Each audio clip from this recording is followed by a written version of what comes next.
정부는 우한에 세 번째 전세기를 보내서 우리 국민들을 데려오고자 합니다. 또 자가격리에 응한 시민들에게 생활 지원금도 지급할 계획입니다. 정부의 선제적이며 강력하고 온전한 대응 체계를 또 가동할 것을 거듭 당부합니다. 정부에 대한 확고한 신뢰는 코로나 바이러스 퇴치의 가장 강력한 방역 무기입니다. 우리 국민들은 정부의 방역 대응에 전폭적인 지지를 보내면서 우리나라는 세계 어느 나라보다도 안정적인 방역 대응을 하고 있습니다. 외신 등 외국의 평가도 매우 긍정적입니다.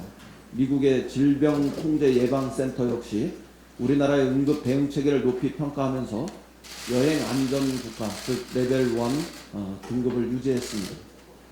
온 나라가 힘을 모아 바이러스와의 전쟁에서 반드시 승리해야 합니다. 확진자가 지속적으로 늘어나고 있고 또 지역사회 감염 우려에 대한 우려가 아직도 해소되지 않은 상황입니다. 정부를 믿고 일치된 대응으로 바이러스를 조기에 퇴치할 수 있기를 희망합니다. 이제 국회의 응답만이 남았습니다. 많은 국민이 국가 비상 상황에도 문을 굳게 닫고 있는 우리 국회를 주시하고 있습니다. 국회는 열린 지 한 달이 지나가고 있고 또 코로나 바이러스는 전파된 지 21일을 넘어서고 있습니다. 국회가 열려야 할 또 다른 새로운 이유는 더 이상 없습니다. 지난주에 자유한국당은 우리 당의 거듭되는 조속한 2월 국회 소집 요구에 대해서 무능을 가리려고 국회를 열고 논의하는 신용을 하겠다는 것이라고 폄하했습니다. 자유한국당은 한편으로는 방역이 한계 상황에 직면했다고 공격하면서 다른 한편으로는 무능을 가리기 위한 신용이라며 국회 소집을 한사코 거부하고 있습니다. 방역이 한계 상황에 직면했다면서도 국회 소집을 반대하는 것은 참으로 이상한 앞뒤가 맞지 않는 모순투성이 주장일 뿐입니다.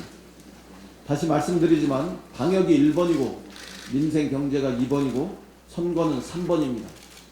자유한국당은 선거에 한눈을 파느라고 진영 통합에만 매달리고 있고 또 위성정당, 가짜정당 창당에만 혈안이 된 것은 아닌지 되묻지 않을 수 없습니다.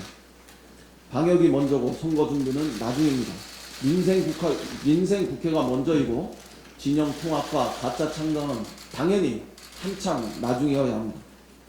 자유한국당에게 다시 요구합니다. 방역 대책, 민심 안정, 경기 위축 대응까지 우리 국회가 헤쳐나갈 과제가 산더미처럼 쌓여 있습니다. 무책임한 책임 방기는 딱 여기서 멈추어야 합니다. 지체 없이 2월 임시국회를 열고 국민과 함께 총력 대응에 나섭시다. 자유한국당의 무책임한 정쟁 발언이 한계선을 넘어서고 있어서 매우 유감입니다. 지난주에 황교안 대표가 총선 출마를 선언하면서 대통령을 무법왕, 정부를 무능의 왕국이라고 공격했습니다. 자유한국당의 다른 지도부는 또 문재인 대통령의 탄핵을 직접 언급하기도 했습니다. 귀를 의심하게 하는 무책임한 발언입니다. 온 국민이 한마음으로 바이러스와 전쟁을 벌이고 있는 이 비상한 상황에서 당연히 맞지 않는 이야기입니다. 이런 식의 대통령 탄핵을 거론하고 자기 출마 명분을 찾기 위해서 입에 담기 어려운 극언으로 정부를 공격하는 것은 너무나 공당으로서는 무책임한 일입니다. 국민 방역 전선의 참호 뒤에 숨어서 아군의 등을 향해 총을 쏘는 것과 다르지 않은 행동입니다. 정쟁 중단은 우리 국민의 준엄한 명령입니다. 싸움에도 싸울 때가 있는 법입니다. 정치권이 싸울 때는 싸워야 하지만 적어도 지금은 분명히 아닙니다. 국민의 생명이 걸린 국가 비상 상황에서는 냉정과 단결이 진짜 정치 미덕이어야 합니다. 지금은 과장도 선동도 자제해야 합니다.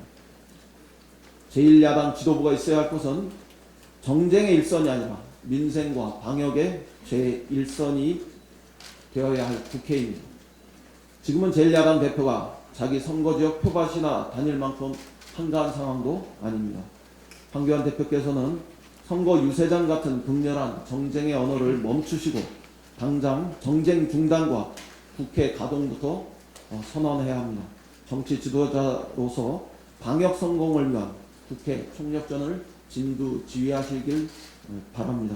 우리 국민은 그런 야당에 더 큰 지지와 박수를 보낼 것입니다. 자유한국당 지도부의 조건 없는 국회로의 복귀와 통큰 정치 결단을 요청합니다. 이상입니다.